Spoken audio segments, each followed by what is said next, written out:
सपना को जो आजादी मिलनी थी वो मिल ही गई, जिसकी वजह से वो परेशान थी। मेन रीजन यही है, इसीलिए उसने घर छोड़ दिया और आरोप लगाया सासू माँ का। नमस्कार दोस्तों, मैं मधुलिका आप सबका स्वागत करती हूँ आपके अपने YouTube चैनल जिसका नाम है मधुलिका UPRPL। तो दोस्तों, जैसे कि आपको मालूम है, आज भी मैं वापस बात करती हूँ सपना जी के बारे में। और जैसे आपको मालूम है इस टाइम क्या चल रहा है उनकी लाइफ में, 15 से 20 दिन होने वाले हैं। लाइफ में उतार चढ़ाव चढ़ते रहते हैं, सबकी लाइफ में कुछ ना कुछ बना ही रहता और सब कहते हैं किस्मत का खेल है। उनकी किस्मत में क्या है भगवान ही जाने, मगर किस्मत एक तरफ बिगाड़ते हैं, दूसरी तरफ बनाना भी शुरू करते हैं। तो दोस्तों, जैसे कि आपको मालूम है लाखन जी आए थे, यानी लखन जी, मैं लाखन ही हमेशा बोलती हूँ। और क्योंकि मुझे दूसरा मेरा एक चचेरा भाई है जिसको लाखन नाम है, तो मैं लाखन ही ज़्यादा बोलती हूँ लखन की जगह पे।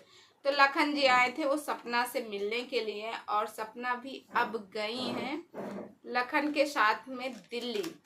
तो दोस्तों, सपना की पूरी फैमिली गई, उनकी मम्मी गई, दोनों बच्चियां गए और उनका बड़ा भाई रॉकी भी साथ में गया। मगर दोस्तों, आपको पता है सपना ने घर क्यों छोड़ा? सपना ने अपनी सास ससुर को क्यों छोड़ा? क्योंकि सपना चाहती थी आज़ादी। सपना चाहती थी आज़ादी, वो आज़ादी उनको उस घर में नहीं मिल रही थी। यानी जो सास ससुर के साथ में वो आज़ादी मिल नहीं रही थी कि आज यहाँ जाना, आज वहाँ जाना, आज उस सब्सक्राइबर से मिलना, आज उस सब्सक्राइबर से मिलना, ये सारा चीज़ हो नहीं रहा था। तो जिसके वजह से उन्होंने क्या किया, घर वालों को बदनाम किया। सबसे पहले बदनाम किया अपने सबसे पहले पति, जो कि इस दुनिया में भी नहीं, बेचारे का वीडियो जो भी बनाई थी, कॉल रिकॉर्डिंग जो भी था उनके पास रिकॉर्डिंग, वो सबको सुनवा दी है। क्यों? वो इंसान इस दुनिया में नहीं है, 4 गाली उसको खिलवा दी। पहली बात तो ये हो गई। फिर छोटी छोटी घर में, हर घर में कुछ ना कुछ होता है, 4 बर्तन खटर पटर होते हैं, जिसको मैनेज करके चलना रहता वो चल सकता है। मगर खटर पटर होने के बावजूद उनको चाहिए था आज़ादी, तो आज़ादी मिली नहीं। इसीलिए उन्होंने रास्ता लिया ये छोटी छोटी क्लिप और छोटे छोटे वीडियो रिकॉर्ड करना, उनको कॉलिंग में बात करना, वो भी रिकॉर्ड करना, सब कुछ रिकॉर्ड करके पब्लिक के सामने लाना कि पब्लिक मुझे ये ना कह सके कि तुमने गलत किया है। तो दोस्तों, ये सारा बात मैं क्यों बोल रही हूँ? अभी आप लोग कहोगे कि अभी तो 2 दिन पहले जो, यानी परसों जो मेरा वीडियो आया था वो सपना के फेवर में था। आज दीदी को ऐसा क्या हो गया जो सपना के अगेंस्ट जा रहे हैं? तो जी नहीं, मैं सपना के अगेंस्ट में नहीं हूँ। ये मेरी कहानी नहीं है। मैंने एक वीडियो देखा जिसमें मैडम जी मोहतरमा ऐसे ही बोल रही कि सपना जो है अपनी आज़ादी चाहती थी, इसीलिए वो घर छोड़े हैं। और छोड़ने के बाद और मैंने देखा कि बहुत सारे लोग गाली दे रहे हैं कि तुम भी ऐसे हो जाओ, तुम भी वैसे हो जाओ। तो देखो, गाली, आप लोग गाली नहीं दे रहे हो, आप लोग जो है किसी के बारे में गलत नहीं बोलो। कहते हैं जो जैसा बोलता वो खुद ही होता है। यानी अगर आप गलत बोल रहे हो तो आप खुद ही हो वैसे। आप अगर किसी को गंदा बोल रहे हो कि उसका अनभला चेत रहे हो, तो भगवान आपके साथ खुद वैसा करेगा। जिसने भी बोला है, जिसने भी कहा भगवान, हे भगवान मैं हाथ जोड़ के प्रार्थना करती हूँ उसके साथ वैसा ही करो जो जैसा दूसरे के लिए सोचता है। तो दोस्तों, एक मैडम जी हैं, वो बताओ ऐसे ऐसे बात कर रही थी और उनका वीडियो देख के मुझे यकीन हो गया किसी ने सच कहा है, एक औरत ही औरत की दुश्मन है। अगर एक औरत घर से बाहर जाती है, आधी रात को वापस आती किसी काम से, किसी जॉब से, तो आदमी कम बोलेगा कि इसको देखो, ये औरत को इतनी रात को बाहर आई है, इसका कहीं कुछ है। सबसे पहले एक औरत इस पे ऑब्जेक्शन उठाएगी, वो तुरंत बोलेगी देखो इतनी रात को आती हैं, इनका ऐसे ऐसे कुछ है। तो ये होती है औरत ही औरत की दुश्मन। इसमें कोई आदमी दुश्मन नहीं होता, सिर्फ औरतें ही औरत की दुश्मन होती हैं। और पता नहीं भगवान ऐसा क्यों बनाया है जो औरत ही औरत की दुश्मन है। यहाँ आदमी एक दूसरे को नहीं चलते हैं, वो कभी नहीं कहेंगे कि वो ऐसा करता वो ऐसा करता, मगर औरतों के अंदर अगर किसी को अच्छा थोड़ा पहनते हुए देख लेंगी, थोड़ा खाते हुए, तो उनके अंदर जलन टाइप की होती। अरे भाई सपना एक जगह पे थी, पहले अपने ससुराल में थी, वो परेशान थी वहां से। वहां उसे रोज को रोज टॉर्चर किया जाता था। जब कोई बंदा, कहते हैं ना, जब पानी सिर से ऊपर हो जाए, पहले यहाँ था पानी, यहाँ आया, यहाँ आया, यहाँ आया, जब सिर से ऊपर हो गया तो अति हो गई। जब अति हो गई तो उसने फैसला किया कि मुझे अब ये घर छोड़ना है। और इसीलिए कि सारे लोग दुनिया भर का ढंढेरा पीटेंगे, कोई कुछ कहेगा, कोई कुछ कहेगा। भाई ये सोशल मीडिया है, यहाँ किसी को कुछ भी कहा जा सकता, तो कोई कुछ कहेगा, कोई कुछ कहेगा। इसीलिए सपना ने सबसे पहले वो रिकॉर्डिंग सुनाई, सबसे पहले सूरज वाली, कि ये सोशल मीडिया, उसको पता था ये सोशल मीडिया, यहाँ कुछ भी, क्योंकि बिना प्रूफ के तो यहाँ कहो क्या हो जाए, माँ बेटे को ना छोड़े, बेटा बाप को ना छोड़े। तो ये सारी कहानी थी, इसीलिए सपना ने सबसे पहले सच सामने ला के रखा। फिर एक एक करके उसने सारे सच्चाई सबके सामने लाई।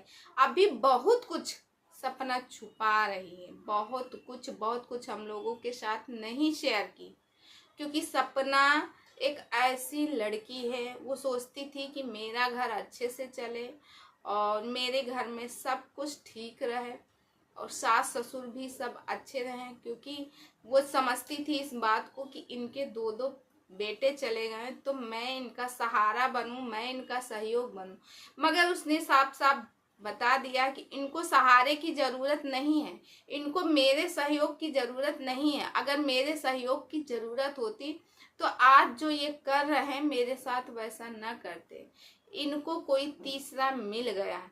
तो अंशु, और हाँ एक बात और है, अंशु ने एक ब्लॉग डाला है जिसमें अंशु ने सपना का कहीं भी जिक्र नहीं किया, कहीं भी इतना भी नाम नहीं लिया कि हाँ सपना भाभी को मैं मिस कर रही हूँ या अपनी भतीजियों को मिस कर रही हूँ, किसी का नाम नहीं लिया।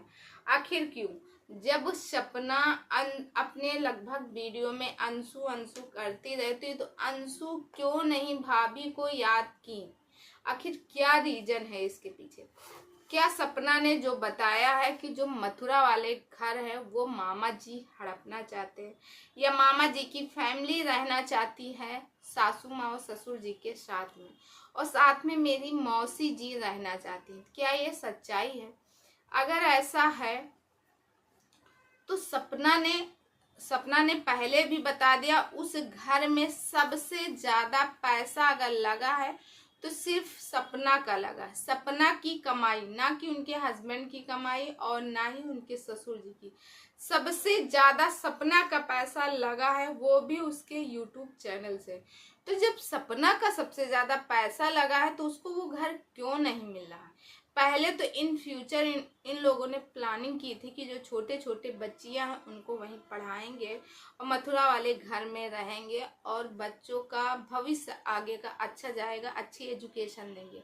मगर ऐसा क्या हो गया जिसकी वजह से जो सपना है, सपना ने घर छोड़ना पड़ा और उनके सास ससुर एक बार भी नहीं सोचे कि छोटी छोटी बच्चियों का हक कहाँ जाएगा। और दोस्तों सपना जब आज वहां गई हैं तो लोगों का ये है कि वो उसे आज़ादी चाहिए थी, उसे वो आज़ादी नहीं मिल रही थी, इसीलिए वो सास ससुर से भाग रही थी। बूढ़े माँ बाप है, उनकी सेवा कौन मतलब करना नहीं चाह रही थी, वगैरह वगैरह।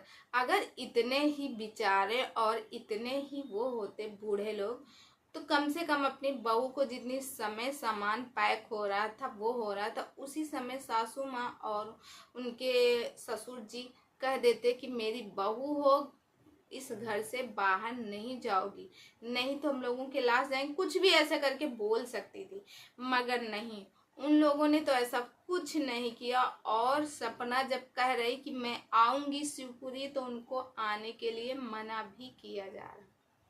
तो दोस्तों आप लोग इस बात से सहमत है कि नहीं, क्योंकि सास ससुर चाहते थे कि सपना यहाँ से निकल जाए, क्योंकि उनको डर था सपना कहीं तीसरी शादी न कर ले, और जो भी हमारी प्रॉपर्टी, हमारा जो भी है, हमारी दौलत है, धन है, जो हमने इकट्ठा किया, जिंदगी की पूंजी, वो सपना कहीं तीसरे के पास न जाके वो चला जाए।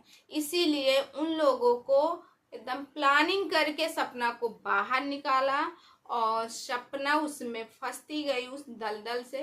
फिलहाल सपना इस समय लखन जी के यहाँ है, नीतू भाभी के यहाँ है, और सपना खुश है। सपना की जिंदगी में खुशियाँ आना स्टार्ट हो गई।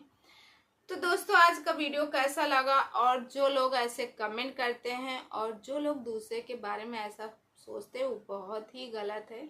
देखो, हमें दूसरों को अच्छा फील कराना चाहिए, अच्छा सोचना चाहिए। अगर हम अच्छा किसी को फील नहीं करा सकते हैं तो किसी के बारे में बुरा भी नहीं बोल सकते।